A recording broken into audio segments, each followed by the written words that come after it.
students, I'm going to hear you discuss about the language search format. This is about language search communicator B2 or level 1 international ESOL speaking.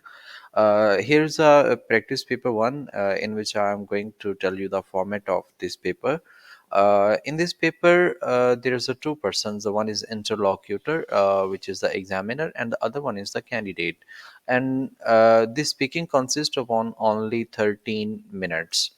अ, आप रफली कह सकते हैं कि 15 minute तक ये speaking जो है वो चलती है। इसमें 4 पार्ट्स होते हैं। पहला पार्ट जो है वो 3 मिनट्स पर मुश्तमिल होता है, जिसमें वो आपका इंट्रोडक्शन एक टॉपिक पे 4 क्वेश्चंस जो है वो आपसे पूछता है। इंट्रोडक्शन कुछ इस तरह से होता है, he is going to ask you about hello, are you ready? Then you will say that I am ready for the test. After that, he will ask you language search international ESOL speaking communicator level B2, either it is B2, B1, whatever it is.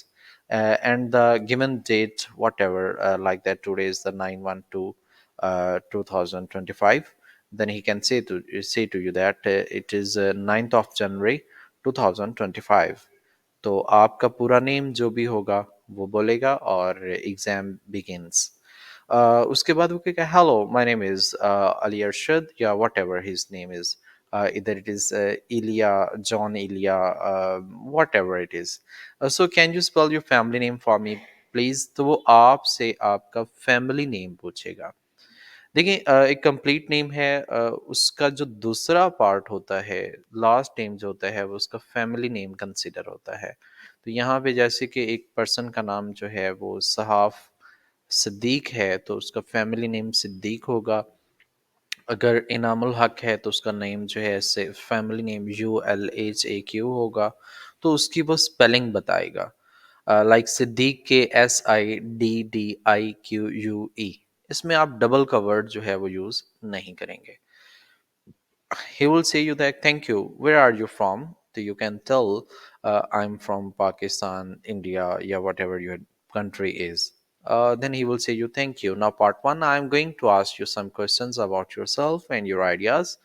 uh, कोई भी एक topic पे आपसे 4 questions पूछेगा।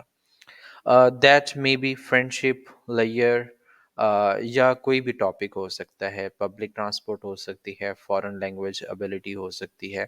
इसके बारे में 4 questions और 4 क्वेश्चंस के आंसर्स जो हैं वो आपने बताने होंगे। It will be about 3 to 7 lines, 5 lines. वो आपको चुप करवा देगा या करवा देगी एग्जामिनर, जैसे ही उसकी रिक्वायरमेंट फुलफिल होगी। तो टोटल पार्ट 3 से 4 मिनट का है, जिसमें आप रिस्पॉन्ड करेंगे। इंटरलॉक्यूटर जो है वो आपसे क्वेश्चन पूछेगा। After that he will say you thank you. Now the part two will also consist upon 3 minutes. इसमें आपसे वो एक रोल प्ले सम सिचुएशन करेगा। इसमें 2 पॉइंट्स होते हैं, the one is I start and the other one is you start. इसमें हम अगर एक सिचुएशन देखें फ्रॉम ए, तो इसमें फर्स्ट सिचुएशन ये है कि वो खुद से आपसे डायलॉग स्टार्ट करता है।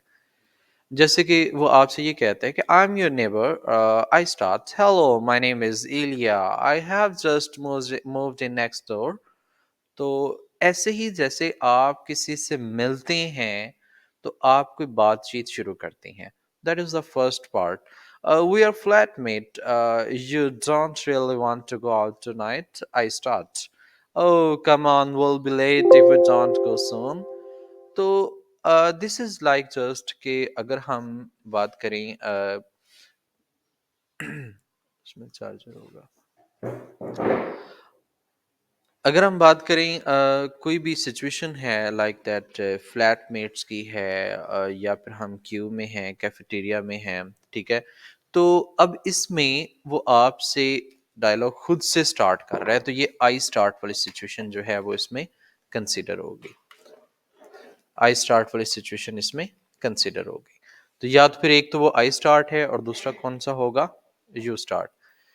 यू स्टार्ट सिचुएशन बी है, इसमें वो आपको एक सिचुएशन बताएगा और उस सिचुएशन में आपने डायलॉग स्टार्ट करना होगा, like that.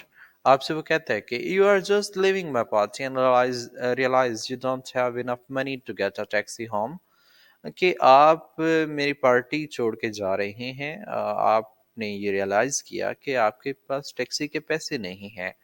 Then he is going to say you that you start, आपने उससे बातचीत शुरू करनी है in any way, like that. आप उससे पूछ सकते हैं, hey Danny, are you living right now. उससे पूछे कि आप अभी जा रहे हैं, मतलब अभी पार्टी छोड़ रहे हैं, या फिर आप डायलॉग स्टार्ट करेंगे किसी भी पॉइंट पे, तो इसमें आपको शुरू करनी होगी बात। तो ये एक सिचुएशन 2 हो सकती है। तो this will also consist of on 3 minutes in which there are the two situations in which I start and the other situation is you start. And this role play situation candidate approximately 2 turns for each होगा, और third situation जो है वो time allow जो है वो आपको नहीं होगा, लेकिन आप आपसे भी कह सकते हैं कि ये दो सिचुएशंस मेनली पूछता है। After that he will say you thank you, now we are going to start the part 3। Now part 3, in this part of the test we are going to discuss something together. इसमें discussion है, यानी कि हम discuss कर रहे हैं something, जबकि इसमें था कि हम एक रोल प्ले सिचुएशन है और हम डायलॉग स्टार्ट करते हैं। डिस्कशन में प्लानिंग हो सकती है, डिस्कशन में कोई भी बात डिस्कस हो सकती है।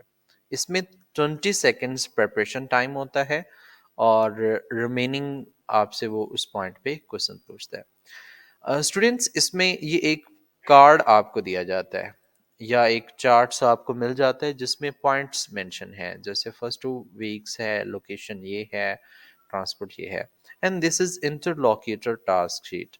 And the second one is examiner अपने पास रखता है, और ये आपकी कॉपी है जिसे हम कैंडिडेट कॉपी कह सकते हैं। अब देखिए, इसमें और उसमें सिचुएशन डिफरेंट है। सिचुएशन क्या है? डिफरेंट है। अब इसमें उसने कहा कि 2 वीक इन जून है, कैंडिडेट ये कहेगा, लेकिन एग्जामिनर कहेगा नहीं, हम फर्स्ट वीक इन अगस्त जो है 2 वीक्स वो यूज करेंगे। फिर ये है कि हम कैंडिडेट माउंटेन्स का जिक्र कर रहा है, जबकि स्टूडेंट जो एग्जामिनर जो है वो कोस्टल रिजॉर्ट का जिक्र कर रहा है। इस तरह से डिफरेंट पॉइंट्स, लेकिन कुछ पॉइंट्स ऐसे भी हैं जहाँ पे सिमिलैरिटी होगी, लाइक ट्रांसपोर्ट है तो उसमें उसने कहा कि ट्रांसपोर्ट है, तो उसके बाद फिर इसने कहा कि वॉकिंग फोटोग्राफी हम करेंगे, उसने कहा कि हम स्विमिंग एंड सन बाथिंग करेंगे। तो ये दो सिचुएशन, दो आप कह सकते हैं कार्ड होते हैं, एक एग्जामिनर के पास और एक स्टूडेंट के पास। दोनों पे डिफरेंट सिचुएशंस होती हैं। अब स्टूडेंट ने अपनी बात मनवानी है और एग्जामिनर ने अपनी बात करनी, लेकिन होता यह है कि दोनों एंड पे एक कंप्रोमाइज करते हैं, कुछ बात उसकी मानते हैं, कुछ आपकी मनवाई जाती हैं। तो ये डिस्कशन करके आप एक प्रॉपर प्लान करते हो। ज़रूरी नहीं है कि ये हॉलीडे प्लान हो, ये एक गेट टुगेदर प्लान हो सकता है, ये एक फेयरवेल पार्टी का प्लान हो सकता है, ये घर पे एक बर्थडे पार्टी ऑर्गेनाइज करने का प्लान हो सकता है, ये कुछ भी हो सकता है। लाइक आप एक टीचर एंड बॉस हो सकते हैं, टीचर एंड स्टूडेंट हो सकता है, एम्प्लॉय एंड बॉस हो सकता है, किसी भी तरह की, यानी कि ये डिस्कशन हो सकती है। जब ये पार्ट कंप्लीट हो जाएगा, then there will be part 4 in which you are going to speak on your own for 2 minute. Your topic आपको एक दिया जाएगा, उस पर आपने 2 मिनट के लिए बोलना होगा। जैसे 2 मिनट के लिए बोलेंगे उसके बाद फिर उसके फॉलो अप क्वेश्चन जो हैं वो पूछेगा आपसे। ठीक है, क्वेश्चंस जो आप बोलेंगे आप किसी टॉपिक पे, उसमें से पूछेगा आपसे। ठीक है, हो सकता है कि उसके पास अपने भी हों। आपको एक पेन और पेपर आपके पास होगा, आपको 30 सेकेंड्स दिए जाएंगे उस टॉपिक पे बोलने लिखने के लिए, कि आप अपने आप को प्रिपेयर कर लें। टॉपिक रिपीट करेगा। जब आप 30 सेकेंड कंप्लीट हो जाएंगे, then he will say to you that please start, then you are going to start on it like that. Here's a topic: care for elderly people, important innovations, inventions, some festivals in your country। किसी भी topic पे वो बोल सकता है। तो जैसे ही बोलेगा उसके बाद फिर वो 4 questions as for follow up आपसे पूछेगा। ठीक है, तो ये भी ऑलमोस्ट 4 मिनट का पार्ट है। तो आपके टोटल जो हैं वो कंप्लीट हो जाएंगे. After that he will say you that thank you, given candidates name होगा और यानी कि जो भी आपका नाम होगा, and this is the end of the exam. Repeat करता हूँ, इसमें 4 पार्ट हैं. पहला पार्ट टॉपिक, जिस पे 4 क्वेश्चंस. दूसरा part role play some situation in which I start and you start. तीसरा पार्ट है dialogue discussions on a point. और थर्ड पार्ट में आपको एक टॉपिक दिया जाएगा जिस पे आपको 4 मिनट के लिए 2 मिनट के लिए बोलना होगा और 2 मिनट आपके लिए फॉलो अप क्वेश्चन जो हैं वो दिए जाएंगे.